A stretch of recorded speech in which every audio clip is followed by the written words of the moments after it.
너 같은 애가 여기 왜 왔어? 솔직히 우리랑 안 어울리잖아. 여전히 거지 꼴이네. 42세 가정주부 한예린이 20년 만에 참석한 동창회에서 들은 첫마디였습니다. 고급스러운 레스토랑, 명품 가방을 든 친구들 사이에서 초라한 블라우스를 입은 예린은 투명 인간이 됐죠. 집에 돌아와 눈물 흘리는 며느리를 본 시어머니가 30년간 숨겨온 비밀을 꺼내 들었죠. 5조 재벌 명예회장의 한 통의 전화로 모든 것이 뒤집히기 시작했는데 과연 며느리를 무시한 그 여자들의 운명은 어떻게 될까요? 시청 전에 구독과 좋아요 꼭 부탁드립니다. 영상 제작에 큰 힘이 됩니다. 너 진짜 왔네? 솔직히 안 올 줄 알았는데. 박세라의 목소리가 VIP룸 전체에 울려 퍼졌습니다. 청담동 미슐랭 레스토랑 천장까지 닿을 듯한 샹들리에 아래 둥근 테이블이 놓여 있었죠. 한예린은 입구에서 멈춰 섰습니다. 42세, 두 아이의 엄마, 평범한 가정주부. 20년 만에 다시 만난 고등학교 동창들은 모두 명품으로 치장하고 있었습니다. 예린아, 여기 앉아. 구석자리 비었어. 누군가 손짓했지만 그 목소리엔 따뜻함이 없었습니다. 예린은 마트에서 할인받아 산 베이지색 블라우스 자락을 만지작거렸어요. 10년 된 검은색 핸드백이 갑자기 너무 낡아 보였죠. 테이블 위엔 이미 샴페인 잔들이 놓여 있었고 여자들은 하나같이 반짝이는 주얼리를 걸치고 있었습니다. 애들아, 오늘 내가 다 쏠 테니까 마음껏 먹어. 박세라가 에르메스 버킨백을 의자 옆에 내려놓으며 말했습니다. 검은색 가죽에 금색 잠금 장치가 조명을 받아 빛났어요. 세라는 샤넬 트위드 재킷에 구찌 선글라스를 머리에 올린 채 여왕처럼 자리에 앉았죠. 다른 동창들이 박수를 쳤습니다. 세라야, 역시 너는 달라. 20년 전이나 지금이나 여전히 센터야. 당연하지. 요즘 바빠 죽겠어. 남편이 글로벌 테크 부사장이라 파티며 모임이며 정신없거든. 예린은 조용히 물잔을 들었습니다.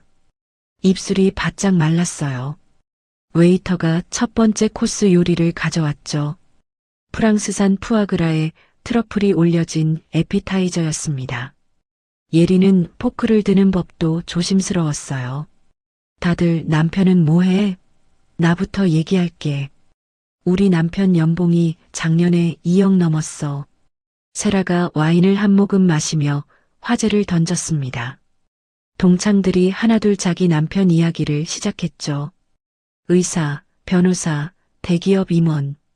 예린의 심장이 빠르게 뛰었습니다. 차례가 점점 다가왔어요. 예린이 너는? 남편 뭐 하시는데? 세라의 시선이 예린에게 꽂혔습니다. 테이블의 모든 눈이 예린을 향했죠. 예린은 숨을 깊게 들이마셨습니다. 우리 남편은 중소기업에 다니는데 대리야. 순간 테이블이 조용해졌습니다. 누군가 와인 잔을 내려놓는 소리만 또렷하게 들렸어요. 세라가 눈썹을 치켜 올렸죠. 아, 대리. 요즘 대리 월급으로 살기 힘들겠다. 애들 키우기도 빠듯하지? 아니, 괜찮아. 우리는 예린의 목소리가 작아졌습니다. 세라가 다른 친구에게 눈짓을 보냈어요.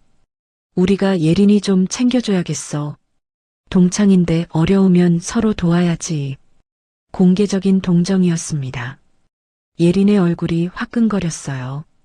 다른 동창들은 고개를 끄덕이며 안쓰러운 표정을 지었죠. 하지만 그 눈빛엔 진짜 걱정이 아니라 우월감이 담겨 있었습니다. 식사가 끝나갈 무렵 예린은 화장실로 향했습니다. 복도를 걷다가 뒤에서 들려오는 목소리에 멈춰 섰어요. VIP룸 문틈으로 새어나오는 대화였죠. 예린이 진짜 쪼들리나 봐. 블라우스 봤어? 시장표 같던데. 그래도 우리랑 똑같이 동창회비는 내야 하잖아. 10만 원이면 예린이한테 큰 돈일 텐데. 웃음소리가 터졌습니다. 예린은 화장실 문을 열고 들어가 거울 앞에 섰어요. 눈가가 붉어졌죠. 수도꼭지를 틀어 찬물로 얼굴을 씻었습니다. 거울 속에 자신이 초라해 보였어요. 집으로 돌아가는 택시 안에서 예린은 창밖을 바라봤습니다. 청담동의 화려한 네온 사인들이 스쳐 지나갔죠. 핸드폰이 울렸어요. 동창의 단톡방이었습니다. 사진이 여러 장 올라왔죠. 모두가 함께 찍은 단체 사진들. 하지만 예린은 한 장에도 없었습니다. 누군가 화장실 간 사이에 찍은 거였어요. 오늘 너무 즐거웠어. 역시 우리는 20년이 지나도 변함없네. 메시지가 줄줄이 올라왔습니다. 예린은 핸드폰을 잠갔어요. 창밖의 불빛들이 눈물에 번졌습니다. 집 앞에 도착했을 때는 밤 11시였습니다. 현관문을 열자 거실 불이 켜져 있었어요. 시어머니 정소희가 소파에 앉아 있었죠. 예린아, 왔니? 동창회 어땠어? 재미있었어요, 어머니. 예린은 억지로 미소를 지었습니다. 하지만 목소리가 떨렸어요. 시어머니의 눈빛이 예리해졌죠. 68세의 나이에도 정소희의 눈은 날카로웠습니다. 얼굴이 왜 그래? 울었어? 아니에요. 그냥 오랜만에 만나서 감격해서요. 예린은 황급히 방으로 들어갔습니다. 문을 닫고 침대에 쓰러졌어요.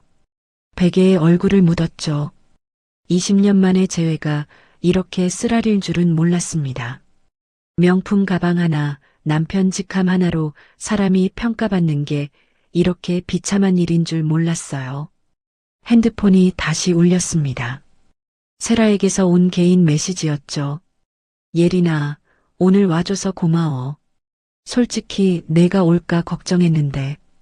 다음 모임도 꼭 와. 우리가 챙겨줄게. 예린은 핸드폰을 던져버리고 싶었습니다. 챙겨준다는 말 속에 숨은 무시와 동정이 너무 명확했어요. 하지만 어쩔 수 없었죠. 거절하면 더 초라해 보일 것 같았습니다. 그날 밤 예린은 잠들지 못했습니다. 천장을 바라보며 생각했어요. 왜 돈이 없다는 이유만으로 이렇게 무시당해야 하는지, 왜 평범하게 사는 게 부끄러운 일이 되어버렸는지. 눈물이 베개를 적셨습니다. 예린아, 다음 주 내 생일인 거 알지? 압구정 프라이빗 라운지에서 파티할 거야. 꼭 와. 세라의 메시지가 도착한 건 동창회 일주일 후였습니다. 예린은 핸드폰을 들여다보며 한숨을 쉬었어요. 생일 선물을 준비해야 했죠. 통장 잔고를 확인했습니다. 이번 달 생활비에서 쓸 수 있는 돈은 5만 원이 전부였어요. 백화점 할인 코너를 2시간 동안 돌아다녔습니다. 예린은 가격표를 하나하나 확인했죠. 5만 원으로 살 수 있는 건 향수 세트나 핸드크림 세트뿐이었어요. 결국 작은 상자에 든 향수 세트를 골랐습니다. 포장은 예뻤지만 가격은 저렴했죠. 파티 당일 압구정 프라이빗 라운지 앞에는 외제차들이 줄지어 서 있었습니다. 예린은 지하철을 타고 왔어요. 입구에서 동창들이 하나둘 나타났죠. 모두 명품 쇼핑백을 들고 있었습니다. 세라야, 생일 축하해. 동창들이 세라를 둘러쌌습니다. 세라는 분홍색 명품 드레스를 입고 있었어요. 목에는 까르띠에 목걸이가 반짝였죠. 예린은 구석에서 작은 상자를 꼭 쥐었습니다. 자, 애들아, 다들 안으로 들어가자. 라운지 내부는 더 화려했습니다. 크리스털 샹들리에 대리석바, 테이블, 벽면을 가득 채운 와인들과 중앙에는 생일 케이크가 놓여 있었어요. 3단 케이크에 금박 장식이 가득했죠. 이제 선물 개봉하자. 내가 하나씩 열어볼게. 세라가 손뼉을 쳤습니다. 테이블 위에 선물 상자들이 쌓였어요. 세라가 첫 번째 상자를 열었죠. 샤넬 가방이었습니다. 어머, 이거 올해 신상이잖아. 고마워. 두 번째 상자에서는 디올 향수 세트가 나왔습니다. 세 번째는 루이비통 지갑이었어요. 예린의 가슴이 쿵쾅거렸습니다. 자기 차례가 다가왔죠. 세라가 예린의 선물 상자를 집어들었습니다. 다른 선물들보다 훨씬 작았어요. 포장지를 뜯는 순간 세라의 표정이 미묘하게 변했죠. 어머, 이거 향수 세트네. 세라가 상자를 들어 올렸습니다. 모두가 볼 수 있게 말이죠. 한 동창이 핸드폰을 꺼내 검색했어요. 세라야, 이거 인터넷 최저가 3만 원대야. 방금 검색해봤어. 순간 라운지가 조용해졌습니다. 세라가 예린을 바라봤어요. 입가에 미소가 걸려 있었지만 눈빛은 차갑했죠. 예린아, 마음은 정말 고마운데. 솔직히 이런 건 우리 집에 안 어울려. 다음부턴 안 가져와도 돼. 부담 갖지 마. 다른 동창들이 웃기 시작했습니다. 예린의 얼굴이 새빨개졌어요. 손이 떨렸죠. 미안해, 세라야. 내가. 아니야, 괜찮아. 우리 사이에 뭐. 선물이 중요한 게 아니잖아. 세라의 말은 친절했지만 행동은 달랐습니다. 예린의 선물을 테이블 구석으로 밀어냈죠. 다른 명품 선물들 옆에 놓인 작은 상자는 더욱 초라해 보였습니다. 그나저나 애들아, 우리 남편 회사가 골든 브릿지 캐피탈인데 들어봤지? 세라가 화제를 바꿨습니다. 핸드백에서 명함을 꺼냈어요. 금박이 찍힌 고급 명함이었죠. 우리 남편이 부사장으로 있는 곳인데 곧 상장해. 내부 정보인데 지금 투자하면 10배는 남아. 동창들의 눈빛이 반짝였습니다. 세라가 명함을 돌리기 시작했어요. 한 명씩 명함을 받았죠. 하지만 예린 차례가 되자 세라가 멈칫했습니다. 예린이는 여유 없으니까 패스하는 거지. 투자금이 최소 5천만 원은 되어야 하거든. 예린은 고개를 끄덕였습니다. 말할 힘도 없었어요. 다른 동창들은 명함을 받으며 세라에게 질문을 쏟아냈죠. 나 3천만 원 투자하고 싶은데 어떻게 해? 나도 우리 남편이랑 상의해 볼게. 세라는 만족스러운 표정으로 고개를 끄덕였습니다. 예린은 점점 투명 인간이 되어갔어요. 아무도 예린에게 말을 걸지 않았죠. 단체 사진 찍자. 누군가 소리쳤습니다. 동창들이 우르르 모였어요. 예린도 자리에서 일어났죠. 하지만 카메라 앞에 섰을 때 누군가 속삭였습니다. 예린아, 미안한데 우리 투자자들끼리만 먼저 찍을게. 너는 다음에. 예린은 뒤로 물러났습니다. 플래시가 터졌어요. 웃음소리가 울려 퍼졌죠. 예린은 구석에서 그 모습을 바라봤습니다. 가슴이 찢어지는 것 같았어요. 파티가 끝나고 집으로 돌아가는 길, 예린은 동창의 단톡방을 확인했습니다. 사진이 20장도 넘게 올라와 있었어요. 모든 사진에 예린은 없었죠. 마지막 사진 밑에 댓글이 달렸습니다. 오늘 선물 중에 제일 웃긴 거 있었다. 누가 쓴 건지 알 수 없었습니다. 하지만 무슨 선물을 말하는지는 명확했어요. 예린은 핸드폰을 주머니에 넣었습니다. 눈물이 흘렀죠.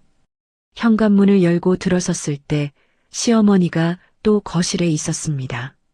정소희는 예린의 얼굴을 보자마자 일어섰어요.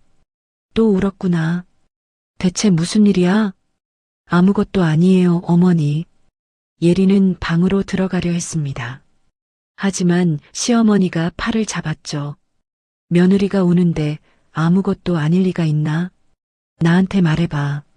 정소희의 목소리는 단호했습니다. 예린은 더 이상 참을 수 없었어요. 그동안 겪은 모든 일을 쏟아냈습니다. 동창회에서의 무시, 생일 파티에서의 굴욕, 3만 원짜리 선물로 받은 조롱. 말하는 동안 눈물이 멈추지 않았죠. 시어머니의 표정이 점점 굳어갔습니다. 주먹을 쥐었다 펴길 반복했어요. 입술을 꽉 깨물었죠. 그 친구 이름이 뭐라고 했지? 박세라? 네, 어머님. 좋아. 알았어. 정소희는 서재로 향했습니다. 예리는 어머니의 뒷모습을 멍하니 바라봤어요. 다음날 세라의 메시지에 단톡방이 들썩였습니다. 애들아, 다음 주말에 요트 파티 할 거야. 프라이빗 요트 빌렸어. 예리는 핸드폰을 내려다보며 망설였어요. 또 가야 하나? 하지만 거절할 용기가 없었죠. 예린이도 꼭 와. 바다 구경이라도 해야지. 세라가 예린을 직접 태그했습니다. 다른 동창들도 맞장구를 쳤어요. 그래, 예린아. 기분 전환도 할 겸 와. 예린은 알고 있었습니다. 그들의 친절은 진심이 아니라는 것을요. 하지만 거절하면 뒤에서 더 욕먹을 게 뻔했어요. 요트 파티 당일 바다는 햇살로 반짝였습니다. 바다 냄새가 코를 찔렀어요. 선착장에 정박한 하얀 요트가 눈부셨죠. 동창들이 하나둘 모였습니다. 구찌 선글라스, 샤넬 비치백, 에르메스 샌들. 모두가 명품 옷을 입고 있었어요. 예리는 대형마트에서 산 흰색면 원피스를 입었습니다. 선글라스도 없었죠. 머리는 간단히 묶었고 신발은 평범한 샌들이었어요. 어머, 예린이 왔네. 그 옷 시원해 보인다. 한 동창이 말했습니다. 칭찬처럼 들렸지만 눈빛은 비웃고 있었어요. 예린은 억지로 웃었죠. 요트에 오르자 갑판 위에 테이블이 차려져 있었습니다. 샴페인, 굴, 랍스터. 요트가 천천히 움직이기 시작했습니다. 파도가 부서지는 소리, 갈매기 울음소리. 동창들은 샴페인 잔을 들고 갑판 여기저기서 사진을 찍었어요. 예리는 구석 자리에 앉았죠. 얘들아, 모두 어디에 살아? 세라가 샴페인을 한 모금 마시며 입을 열었습니다. 모두의 시선이 세라에게 모였어요. 나는 강남 펜트하우스 아는 사람? 인테리어 비용만 3억 들었어. 대리석은 이탈리아산으로 다 깔았고. 우와, 3억? 그럼 집값은 얼마야? 20억 넘게 줬지. 근데 요즘 시세가 올라서 지금은 25억은 될 거야. 동창들이 감탄했습니다. 세라는 만족스러운 표정이었어요. 그리고 예린을 향해 고개를 돌렸죠. 예린이네는 어디 살아? 아파트지? 응, 전세야. 전세 보증금이 얼마였어? 2억 정도였어. 2억? 요즘 그 돈으로 서울에 전세가 있어? 어디쯤이야? 경기도 외곽이야. 아, 경기도. 출퇴근 힘들겠다. 남편 회사가 서울이면 2시간은 걸리겠네. 예리는 입술을 깨물었습니다. 다른 동창 하나가 끼어들었어요. 근데 예린이네 차는 못 타? 우리는 작년에 벤츠 새로 뽑았는데 10년 된 중고차 타고 다녀. 순간 웃음이 터졌습니다. 누군가 기침으로 웃음을 감췄지만 소용없었어요. 세라가 손을 저었죠. 애들아, 웃지 마. 중고차도 차잖아. 예린이는 알뜰하게 사는 거야. 해가 지고 저녁이 되자 갑판 위에 조명이 켜졌습니다. 음악이 흘러나왔어요. 동창들은 술에 취해 춤을 췄죠. 예린은 난간에 기댄 채 바다를 바라봤습니다. 예린아, 너 거기서 뭐해? 세라가 다가왔습니다. 샴페인 잔을 든 채였어요. 얼굴이 붉어져 있었죠. 그냥 바람 쐬고 있어. 솔직히 말해봐. 애들 학원비도 빠듯하지? 예린은 세라를 쳐다봤습니다. 세라의 눈빛은 진지했어요. 아니, 진지한 척하고 있었죠. 관리는 할 만해. 거짓말. 대리 월급으로 애들 키우기 빠듯한 거 다 알아. 남편 월급이 300만 원? 예린은 대답하지 않았습니다. 세라가 한 걸음 더 다가왔어요. 우리는 남편 연봉이 2억이 넘어. 보너스 따로. 상여금 따로. 너네랑은 차원이 다르지. 예린의 눈에서 눈물이 흘렀습니다. 참으려 했지만 더 이상 참을 수 없었어요. 세라가 뒤돌아서며 중얼거렸죠. 쪼들리면서 왜 여기까지 와? 돈 없으면 집에나 있지. 예린은 난간을 붙잡았습니다. 바다가 검게 보였어요. 파도 소리만 들렸죠. 뒤에서 들려오는 웃음소리와 음악소리가 멀게 느껴졌습니다. 1시간 후 요트는 돌아왔습니다. 동창들은 하나둘 하선했어요. 예린은 마지막으로 내렸죠.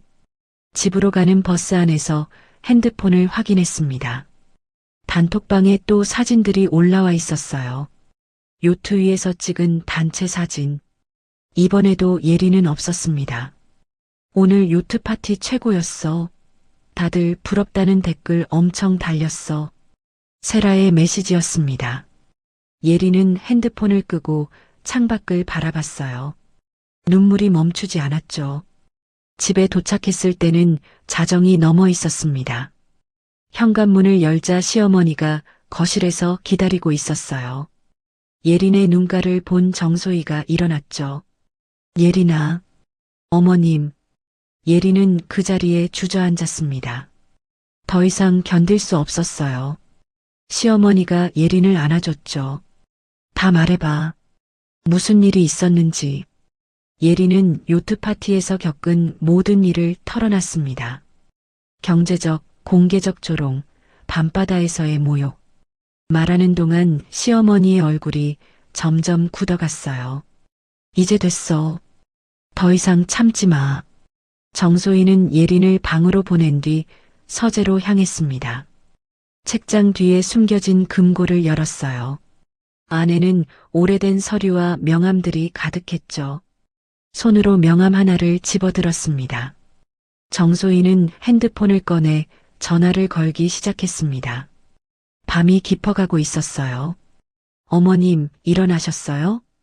다음 날 아침 예린이 거실로 나왔을 때 정소희는 이미 소파에 앉아 있었습니다. 테이블 위에 서류들이 펼쳐져 있었어요. 예린아, 앉아봐. 할 말이 있어. 예린은 조심스럽게 자리에 앉았습니다. 시어머니의 표정이 평소와 달랐어요.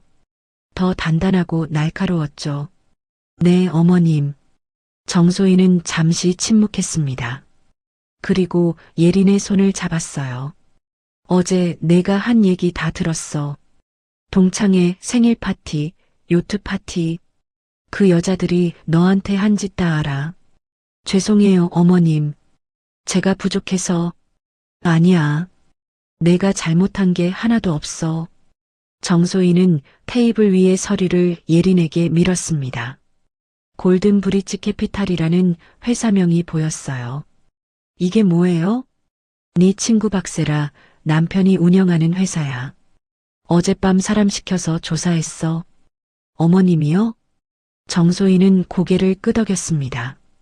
예린은 서류를 펼쳤어요. 페이퍼 컴퍼니, 실제 사업장 없음, 투자금 유용 의심. 놀라운 내용들이 적혀 있었죠.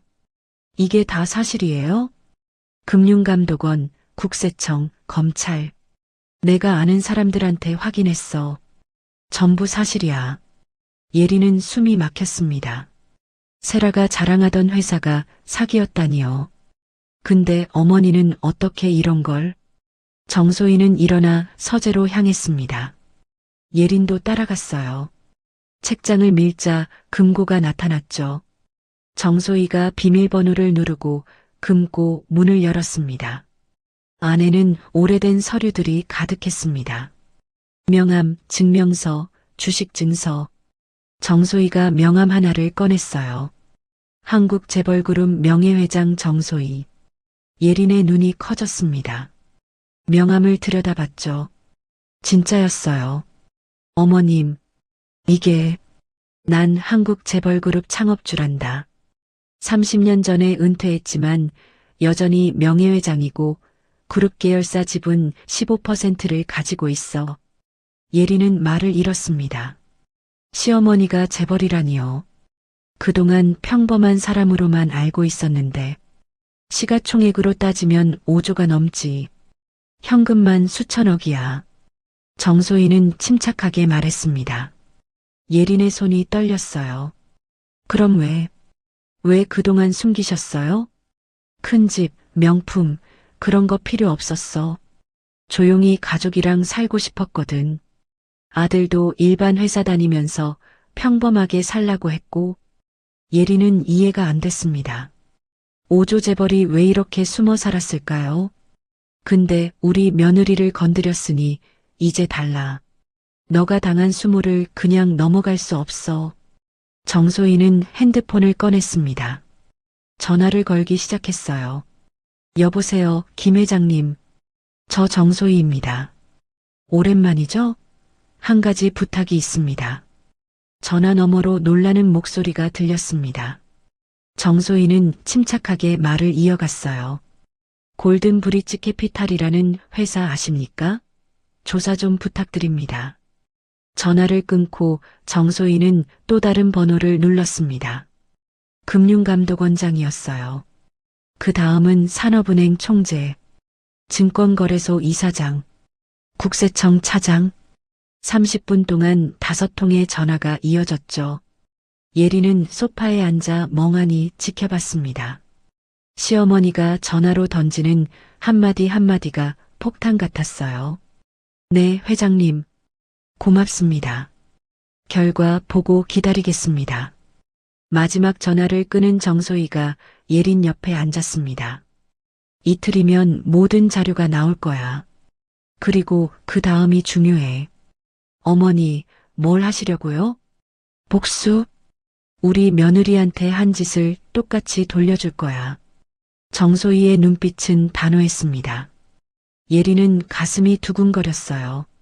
이틀 후 택배가 도착했습니다. 두꺼운 서류 봉투였어요. 정소희가 뜯어보니 골든 브릿지 캐피탈 완전 분석 보고서였죠. 페이퍼 컴퍼니 확정, 실제 사무실 없음, 투자금으로 명품 구매, 해외여행, 고급 차량 구입, 폰지 사기 방식으로 운영, 투자금 횡령 의심, 세금 탈루 의심. 정소희는 보고서를 천천히 읽었습니다. 예린도 옆에서 함께 봤어요. 내용이 하나하나 충격적이었죠. 세란의 남편이 투자자들한테 받은 돈으로 롤스로이스 샀네. 억대 시계도 샀고. 예린은 분노가 치밀었습니다. 동창들이 투자했다던 돈이 전부 세란의 사치에 쓰였다니요. 어머님, 이제 어떻게 하실 거예요?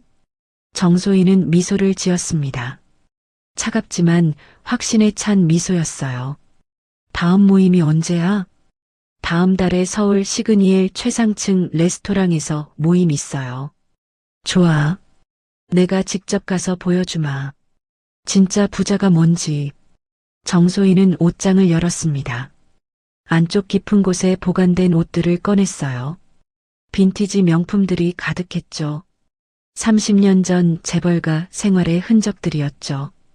예린아, 너도 준비해야지. 정소희는 예린에게도 고급 의상을 골라줬습니다. 세련되지만 과하지 않은 옷들이었어요. 명품이 중요한 게 아니야. 태도가 중요해. 너는 당당하게만 서 있으면 돼. 예린은 고개를 끄덕였습니다. 가슴이 떨렸지만 이번엔 두려움이 아니었어요. 기대감이었죠. 정소희는 변호사, 회계사, 금융 전문가들을 차례로 만났습니다. 박세라와 골든 브릿지 캐피탈의 모든 불법 증거를 수집했어요. 검찰 고발 준비도 마쳤죠. 준비는 완벽했습니다. 예린아, 이리 와봐. 시그니엘 모임 일주일 전 정소희는 예린을 서재로 불렀습니다. 테이블 위에 서류들이 정리돼 있었어요. 어머니, 이게 다 뭐예요? 박세라를 무너뜨릴 모든 증거야. 금융감독원 조사 결과, 국세청 세무조사 예정 통보, 검찰 고발장 초안. 예린은 서류를 하나씩 넘겨봤습니다. 골든 브릿지 캐피탈의 범죄 내역이 세세하게 기록돼 있었어요. 투자자 명단도 있어. 동창 중에 3명이 투자했더라. 한 명당 5천만 원씩. 그럼 그 친구들은 어떻게 돼요? 정소희는 고개를 저었습니다. 피해자야. 돈 돌려받게 해줄 거야. 내가 변호사 소개해줬어. 집단 소송 준비 중이야. 예리는 안도했습니다. 아무리 자신을 무시했어도 동창들이 사기당한 건 안타까웠어요. 근데 박세라는 공범이야. 남편이 사기치는 거 알면서 투자 권유했으니까 얘는 용서 못해. 정소희의 눈빛이 차가워졌습니다. 예리는 고개를 끄덕였어요. 어머니, 제가 할 수 있는 게 있을까요? 넌 그냥 당당하게 서 있으면 돼. 나머지는 내가 다 할 거야. 정소희는 옷장을 다시 열었습니다. 30년 전 입었던 명품 트위드 재킷을 꺼냈어요. 베이지색 재킷에 금빛 단추가 달려 있었죠. 이거 입을 거야. 빈티지 명품인데 지금 가격으로 3천만 원은 넘어. 예리는 깜짝 놀랐습니다. 옷 한 벌이 3천만 원이라니요. 정소희는 침착하게 준비했습니다. 까르띠에 다이아몬드 목걸이와 귀걸이 세트도 꺼냈어요. 반짝이는 다이아몬드가 조명을 받아 빛났죠. 예린아, 너한테도 줄 게 있어. 정소희는 작은 상자를 내밀었습니다. 예린이 열어보니 진주 목걸이가 들어있었어요. 이건 내가 40년 전에 받은 거야. 천연 진주인데 하나에 500만 원씩 해. 20개니까 1억이야. 예리는 손이 떨렸습니다. 1억짜리 목걸이를요? 받아. 며느리 거야. 당당하게 걸고 가. 예리는 목걸이를 받았습니다. 무게가 느껴졌어요. 금전적 무게가 아니라 의미의 무게였죠. 모임 사흘 전 정소희는 변호사 사무실을 방문했습니다. 30년 지기 변호사 김준혁이었어요. 회장님, 오랜만입니다. 이번 사건 자료 다 정리했습니다. 김 변호사는 파일을 건넸습니다. 정소희가 펼쳐봤어요. 검찰 고발은 언제 들어가나? 모임 다음 날 오전으로 예정돼 있습니다. 증거가 확실해서 바로 수사 들어갈 겁니다. 좋아. 출국 금지는 내일부터 발효됩니다. 박세라 남편은 이미 해외 도피 시도했다가 공항에서 막혔습니다. 정소희는 만족스럽게 고개를 끄덕였습니다. 피해자들 소송은 투자자 명단 확보했고 5명이 소송 동참하기로 했습니다. 예상 피해액은 2억 5천만 원입니다. 국세청 세무조사는 모임 당일 오후에 들어갑니다. 탈세 혐의 충분합니다. 완벽했습니다. 정소희는 변호사 사무실을 나서며 예린에게 전화를 걸었어요. 예린아, 준비 다 됐어. 모임날 나랑 같이 가자. 네, 어머니. 당당하게 입고 가. 너가 부끄러워할 이유 하나도 없어. 알겠어요. 전화를 끊고 정소희는 차에 올랐습니다. 창밖으로 서울 야경이 펼쳐졌어요. 30년 만에 다시 싸우는 기분이었죠. 모임 전날 밤 정소희는 예린과 함께 옷을 준비했습니다. 예린아, 내일은 네 인생의 전환점이 될 거야. 네. 어머님, 떨리네요. 당연한 거야. 하지만 당당해야 해. 우리가 잘못한 게 없잖아. 예린은 고개를 끄덕였습니다. 정소희가 예린의 손을 잡았어요. 명품이 사람을 만드는 게 아니야. 사람이 명품이어야지. 너는 내면에 이미 명품이 있어. 예린의 눈에 눈물이 고였습니다. 이번엔 슬픔의 눈물이 아니었어요. 감사의 눈물이었죠. 그날 밤 예린은 잠들기 전 거울을 봤습니다. 진주 목걸이를 걸어봤어요. 어울렸죠. 처음으로 자신이 아름답다고 느꼈습니다. 다음 날 아침 정소희와 예린은 일찍 일어났습니다. 차분하게 준비를 시작했어요. 메이크업도 하고 머리도 단정하게 정리했죠. 준비 완료야. 출발하자. 차가 시그니에를 향해 출발했습니다. 서울 롯데타워가 점점 가까워졌어요. 예린의 가슴이 두근거렸죠. 어머니, 정말 괜찮을까요? 괜찮아. 아니, 괜찮은 정도가 아니야. 완벽할 거야. 정소희의 목소리는 확신에 차 있었습니다. 예린도 용기를 냈어요. 시그니엘 최상층. 오늘 그곳에서 모든 게 바뀔 것입니다. 애들아, 다들 왔네. 오늘 진짜 끝내주는데 예약했어. 박세라의 목소리가 시그니엘 최상층 레스토랑 입구에 울렸습니다. 동창들이 하나씩 모였어요. 루이비통 드레스, 샤넬 핸드백, 모두가 최고급 브랜드로 치장했죠. VIP룸 문이 열렸습니다. 천장부터 바닥까지 이어진 통유리창 너머로 서울 전경이 펼쳐졌어요. 해질녘의 하늘이 주황빛으로 물들었죠. 우와, 여기 진짜 비싸다며? 1인당 50만 원은 한대. 세라가 웃으며 대답했습니다. 오늘도 내가 쏠게. 걱정 마. 동창들이 자리에 앉았습니다. 그때 문이 다시 열렸어요. 한예린이 들어섰죠. 그리고 그 뒤로 정소희가 따라 들어왔습니다. 순간 실내가 조용해졌습니다. 정소희의 존재감이 압도적이었어요. 빈티지 명품과 다이아몬드. 68세 노인의 몸에서 뿜어지는 아우라가 공기를 바꿨죠. 어머, 예린이 시어머님? 세라가 일어나 인사했습니다. 다른 동창들도 황급히 자리에서 일어났어요. 처음 뵙겠습니다. 저는 박세라라고 합니다. 정소희는 고개만 살짝 끄덕였습니다. 말없이 예린 옆자리에 앉았어요. 동창들은 서로 눈빛을 교환했습니다. 자, 다들 앉으세요. 식사 시작해요. 세라가 분위기를 주도하려 했습니다. 웨이터가 전체 요리를 가져왔어요.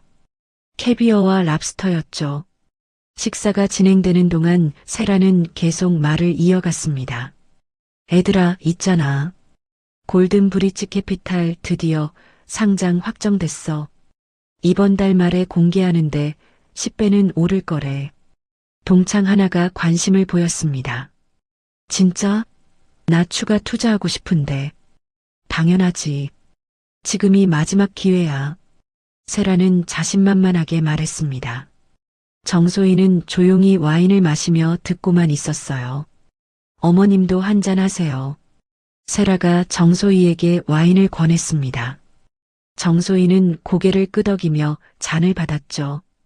근데 어머님은 평소에 뭐 하세요? 세라의 질문에 실내가 또 조용해졌습니다. 정소희가 천천히 입을 열었어요. 그냥 집에서 쉬죠. 나이가 많으니까. 아, 그러시구나. 요즘 노후 준비 다들 잘하셔야 하는데. 세라는 건방지게 말했습니다. 정소희는 미소만 지었어요. 메인 요리가 나왔습니다. 와규 스테이크와 송로버섯이 나왔어요. 세라가 다시 입을 열었죠. 참, 우리 남편이 이번에 해외 지사도 차릴 거래. 싱가포르랑 홍콩에. 동창들이 감탄했습니다. 세라는 더욱 신이 났어요. 투자 안 한 사람 있어? 마지막으로 기회 줄게. 5천만 원만 넣어도 5억은 되거든. 정소희가 포크를 내려놓았습니다. 천천히 고개를 들어 세라를 바라봤어요. 골든 브릿지 캐피탈이요? 네, 어머님. 들어보셨어요? 들어봤죠.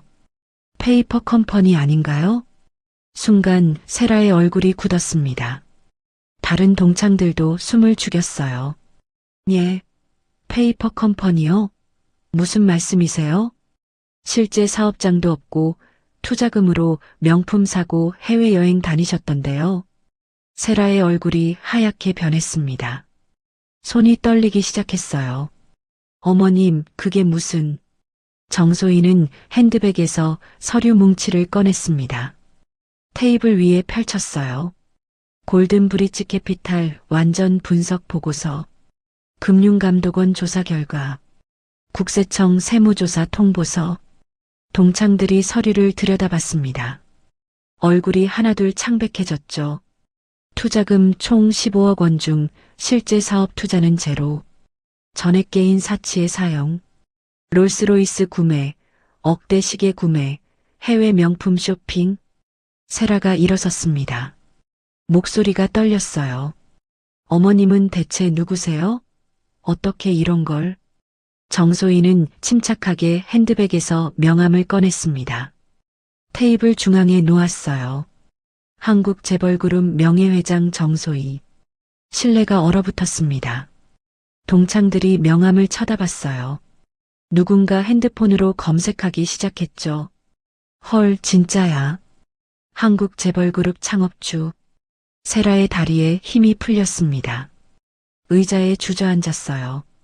저는 30년 전에 은퇴했지만 여전히 명예회장입니다.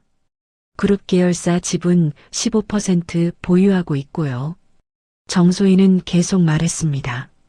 금융감독원장, 산업은행 총재, 증권거래소 이사장. 다 제 전화 한 통이면 움직이는 사람들이죠. 동창 하나가 떨리는 목소리로 물었습니다. 그럼 우리가 투자한 돈은요? 사기입니다. 먼저 투자한 사람한테 나중 투자금으로 배당 주는 방식이에요. 세라가 손을 내밀었습니다. 회장님, 오해세요. 우리 남편이. 오해 아닙니다. 검찰 고발 이미 들어갔어요. 내일 오전에 수사 시작됩니다. 세라가 무릎을 꿇었습니다. 눈물이 흘렀어요. 죄송합니다. 정말 죄송합니다. 제가 몰랐어요. 몰랐다고요? 투자 권유하면서 수수료 받은 거 다 알고 있습니다. 공범이에요. 동창들이 세라를 노려봤습니다. 배신감에 얼굴이 일그러졌어요. 세라야, 너 우리한테 사기친 거야? 나 5천만 원이나 넣었어. 어떻게 할 거야? 세라는 대답하지 못했습니다. 그저 울기만 했죠. 정소희가 다시 입을 열었습니다. 남편분 출국 금지 이미 됐어요. 어제 공항에서 막혔죠. 내일 구속영장 청구될 겁니다. 세라가 바닥에 엎드렸습니다. 살려주세요. 제발이요. 애들도 있어요. 정소희는 냉정하게 말했습니다. 우리 며느리한테 사과는 본인이 하세요. 저한테 할 필요 없어요. 정소희가 일어섰습니다. 예린의 손을 잡았어요. 예린아, 가자. 여기 공기 안 좋아. 두 사람은 당당히 레스토랑을 나섰습니다. 뒤에서 들려오는 울음소리와 다투는 소리가 점점 멀어졌죠. 엘리베이터 안에서 예린은 시어머니를 바라봤습니다. 눈물이 흘렀어요. 이번엔 기쁨의 눈물이었죠. 고마워요, 어머님. 고마울 거 없어. 당연한 일 했을 뿐이야. 엘리베이터가 1층에 도착했습니다. 문이 열리자 서울의 야경이 펼쳐졌어요. 두 사람은 나란히 걸었습니다. 회장님, 잠깐만요. 제발 한 번만 들어주세요.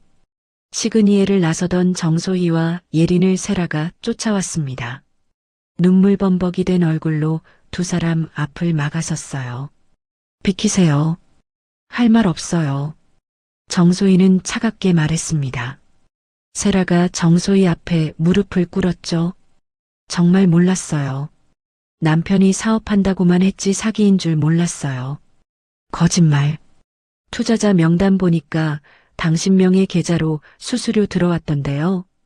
한 건당 500만 원씩. 세라는 대답하지 못했습니다. 정소희가 계속 말했어요. 동창들 투자시킬 때마다 돈 받았죠. 총 2천만 원. 그것도 증거 다 있어요. 주변 사람들이 쳐다보기 시작했습니다. 세라는 바닥에 주저앉았어요. 살려주세요. 애들 생각해서라도. 정소희는 고개를 저었습니다. 애들 생각했으면 사기 공범 안 했겠죠. 이제 법이 판단할 겁니다. 정소희와 예린은 세라를 지나쳐 주차장으로 향했습니다. 뒤에서 들려오는 세라의 울음소리가 메아리 쳤죠. 차 안에서 예린은 창밖을 바라봤습니다. 복잡한 감정이 밀려왔어요. 어머니, 이게 맞는 걸까요? 맞아. 내가 당한 일만 생각하면 이것도 약한 거야. 하지만 세라도 엄마인데. 정소희는 예린을 돌아봤습니다. 예린아, 착한 건 좋지만 바보처럼 당하면 안 돼. 세라는 내가 고통받는 걸 즐겼어. 그건 용서할 수 없어. 예린은 고개를 끄덕였습니다. 어머니 말이 맞았어요. 다음 날 아침 뉴스가 터졌습니다. 속보입니다. 골든 브릿지 캐피탈 대표 긴급 체포. 100억 원대 투자 사기 혐의. 앵커의 목소리가 거실에 울렸습니다. 예린과 정소희는 소파에 앉아 뉴스를 봤어요. 검찰은 골든 브릿지 캐피탈이 실제 사업 없이 투자금만 모집한 페이퍼 컴퍼니로 판단하고 있습니다.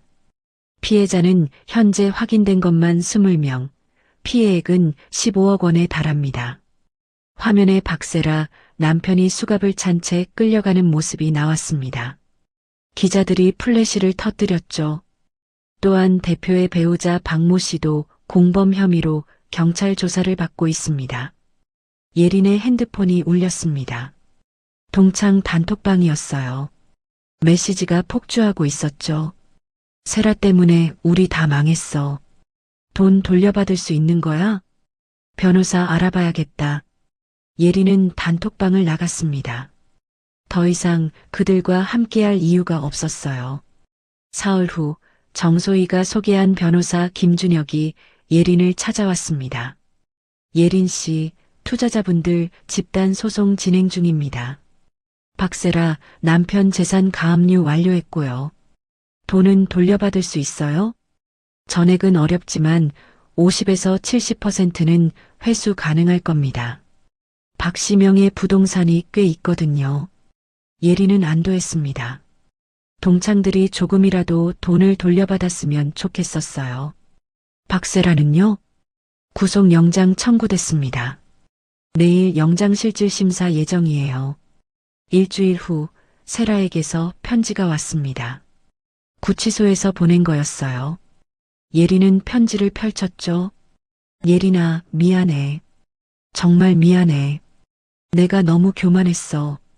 너를 무시하고 모욕했던 거 후회해. 이제야 깨달았어. 돈이 전부가 아니라는 걸. 용서해 줄 수 없다는 거 알아. 그래도 미안하다는 말은 하고 싶었어. 예린은 편지를 접었습니다. 눈물이 날 것 같았지만 흘리지 않았어요. 용서는 아직 되지 않았죠. 한 달 후 동창 중 하나인 윤지혜가 예린에게 전화를 걸었습니다. 예린아, 나야. 통화 가능해? 응, 괜찮아. 너한테 사과하고 싶어서. 그동안 우리가 너무했어. 세라 눈치 보느라 너한테 못되게 굴었어. 정말 미안해. 예린은 한숨을 쉬었습니다. 지혜야, 괜찮아. 다 지난 일이야. 우리 커피 한잔 할래? 제대로 사과하고 싶어. 예린은 잠시 생각했습니다. 그리고 대답했어요. 미안한데 난 이제 그 시간에 다른 거 하고 싶어. 나를 소중히 여기는 사람들이랑 시간 보내고 싶거든. 지혜는 잠시 침묵했습니다. 그리고 작게 말했죠. 그래, 이해해. 다시 한번 미안해. 전화를 끊고 예린은 핸드폰을 내려놨습니다. 시어머니가 부엌에서 나왔어요. 전화 왔었어? 네. 동창 중 하나가 사과하고 싶다고요. 받아줄 거야? 아니요. 이제 그럴 필요 없을 것 같아요. 정소희는 만족스럽게 웃었습니다. 잘했어. 내 시간은 소중한 거야. 예린도 웃었습니다. 처음으로 진심으로 웃는 것 같았어요. 2달 후 골든 브릿지 캐피탈 사건이 1심에서 판결났습니다. 박세라 남편은 징역 7년, 세라는 징역 3년이었죠. 피해자들은 재산 가압류로 평균 60% 배상받았습니다. 예린은 뉴스를 보며 고개를 끄덕였습니다. 정의가 실현됐어요. 완벽하진 않지만 충분했죠. 6개월이 흘렀습니다. 계절은 봄에서 가을로 바뀌었어요. 예린은 동네 시장에서 장을 보고 있었죠. 아줌마, 배추 한 포기 주세요. 자, 여기. 오늘 아침에 들어온 거야. 싱싱해. 예리는 배추를 받아 장바구니에 담았습니다. 파, 당근도 샀어요. 평범한 주말 장복이었죠. 계산을 하고 돌아서는데 누군가 멀리서 걸어오는 게 보였습니다. 초라한 옷차림, 헝클어진 머리. 박세라였어요. 예린은 멈춰 섰습니다. 세라도 예린을 봤죠. 두 사람의 시선이 마주쳤습니다. 세라는 3개월 전 집행유예로 풀려났습니다. 남편은 여전히 수감 중이었고 세라는 이혼 소송을 진행하고 있었죠. 강남 펜트하우스는 경매로 넘어갔고 명품들은 전부 팔렸습니다. 지금은 반지하 원룸에서 혼자 살고 있었어요. 세라가 먼저 고개를 숙였습니다. 예리는 그냥 지나쳤어요. 화도 나지 않았고 동정도 들지 않았습니다. 그저 무관심이었죠. 집으로 돌아와 정소희와 함께 저녁을 준비했습니다. 부엌에서 두 사람이 나란히 섰어요. 오늘 시장에서 세라를 봤어요. 그래, 어떻더니? 초라해 보였어요. 근데 신기하게 마음이 안 아프더라고요. 정소희는 미소를 지었습니다. 그럼 된 거야. 이제 진짜 자유로워진 거지. 예린도 웃었습니다. 팔을 썰으며 말했어요.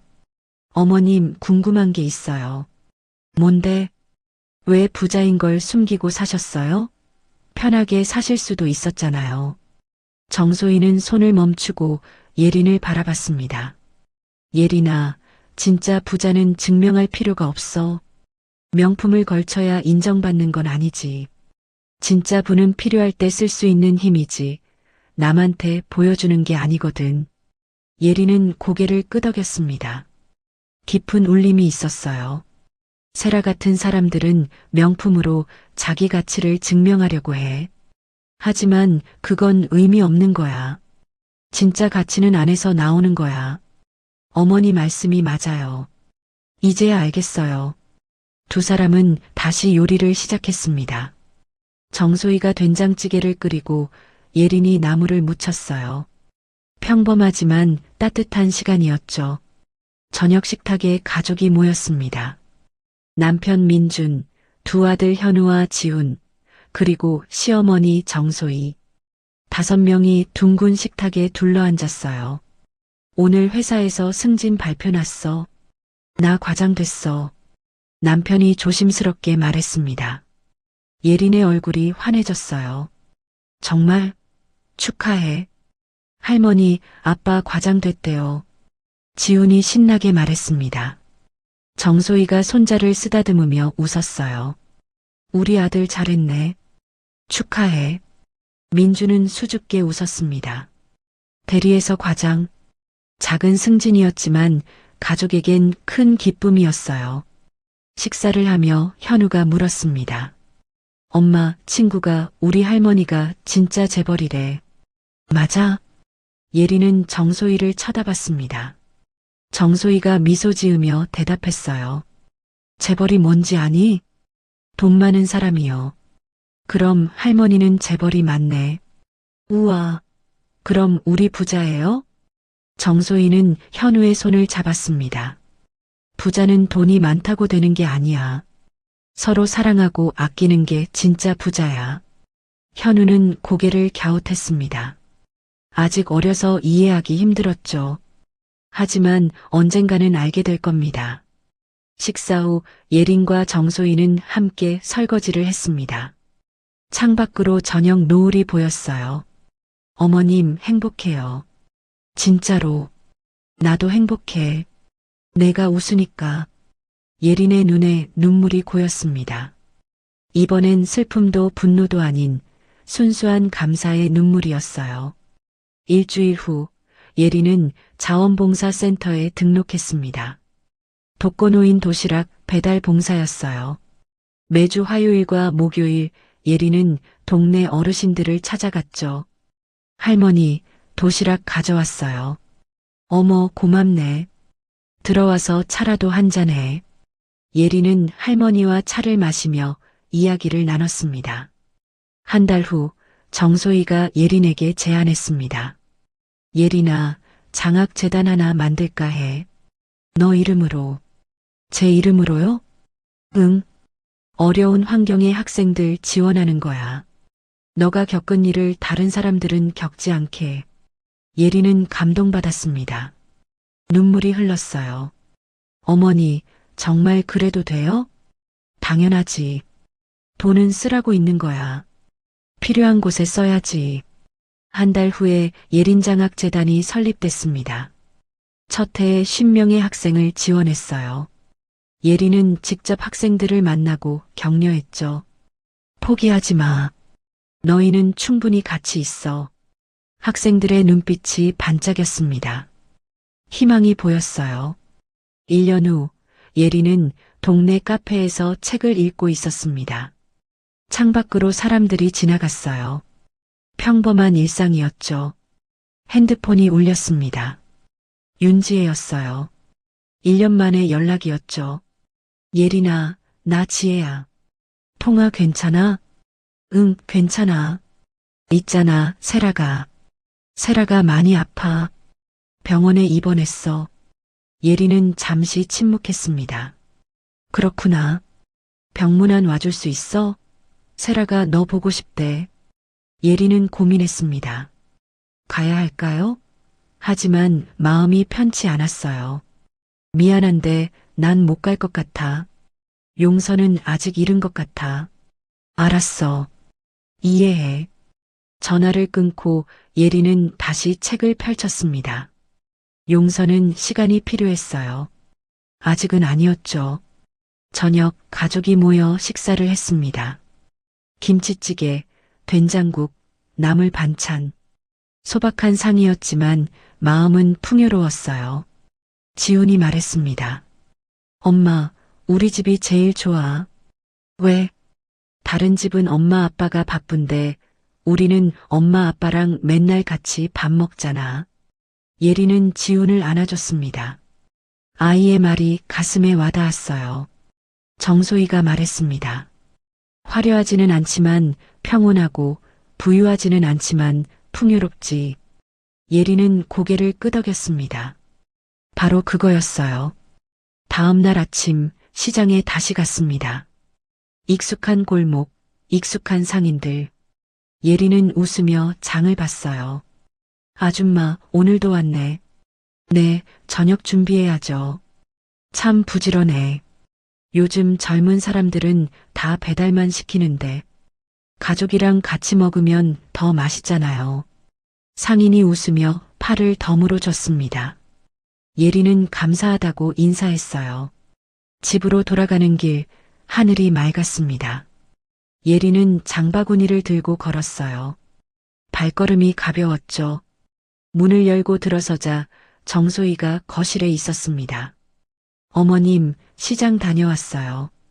오늘 저녁은 뭐 할 거야? 불고기 할까 해요. 지훈이가 좋아하잖아요. 좋지. 내가 도와줄게. 두 사람은 부엌으로 향했습니다. 나란히 서서 요리를 시작했어요. 창밖으로 햇살이 들어왔죠. 이것이 진짜 부자의 삶이었습니다. 화려하지 않지만 따뜻했고 부유하지 않지만 풍요로웠어요. 명품 가방보다 소중한 건 가족의 웃음이었고 고급 레스토랑보다 맛있는 건 함께 만든 저녁이었습니다. 예리는 이제 알았습니다. 진정한 행복은 남과 비교하는 게 아니라는 것을요. 자신이 가진 것에 감사하고 소중한 사람들을 지키는 것. 그것이 바로 진짜 부자의 삶이었습니다. 해가 지고 저녁이 됐습니다. 가족이 식탁에 둘러앉아 불고기를 먹었어요. 웃음소리가 집안을 가득 채웠죠. 예린의 상처는 깊었지만 시간이 흐르고 삶의 소중함을 깨달으며 마음에 남은 앙금마저 천천히 녹아내리는 걸 느꼈죠. 언젠가 세라가 진심으로 뉘우치고 자신 역시 지난 날을 담담히 받아들일 수 있는 날이 오리라는 믿음이 생겼습니다. 그래서 예리는 오늘도 자신의 소중한 사람들과 평온한 하루를 살아갑니다. 오늘 이야기가 좋으셨다면 구독과 좋아요, 알람 설정 잊지 마시고 소중한 댓글 하나가 큰 힘이 됩니다. 시청해 주셔서 진심으로 감사드립니다.